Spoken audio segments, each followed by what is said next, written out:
Hyderabad KBR park ముందు BC నేతలతో తీన్మార్ మల్లన్న నిరసన చేపట్టారు. కేబీఆర్ పార్కు పేరును ప్రొఫెసర్ జయశంకర్ పార్కుగా మార్చాలని తీన్మార్ మల్లన్న డిమాండ్ చేశారు. 1960లో జరిగిన ఉద్యమంలో 350 మందికి పైగా ఉద్యమకారుల్ని కాసు బ్రహ్మానందరెడ్డి హత్య చేశారని తీన్మార్ మల్లన్న ఆరోపించారు. అలాంటి వ్యక్తి పేరు పార్కుకు ఉండకూడదన్నారు. రాబోయే బీసీ ప్రభుత్వంలో కాసు బ్రహ్మానందరెడ్డి విగ్రహాన్ని ప్రొక్లైన్లతో తీన్మార్ మల్లన్న తొలగిస్తామన్నారు.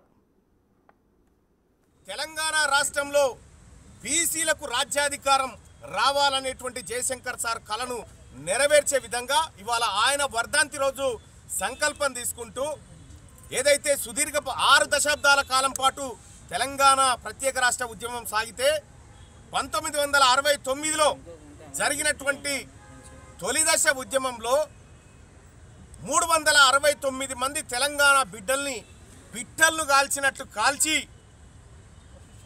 అఫీషియల్గా పిట్టలను కాల్చినటువంటి నరరూప రాక్షసుడు తెలంగాణ ద్రోహి అయినటువంటి కాసు బ్రహ్మానందరెడ్డి పార్కు దగ్గర ప్రారంభమైతా ఉంది ఈ ఉద్యమం. ఇవాళ ఈ కాసు బ్రహ్మానందరెడ్డి పార్కు పేరును తెలంగాణ బీసీలమందరం కూడా తెలంగాణ జాతిపిత ప్రొఫెసర్ జయశంకర్ సార్ నేషనల్ పార్క్గా దీని పేరు మార్చుకుంటున్నాం.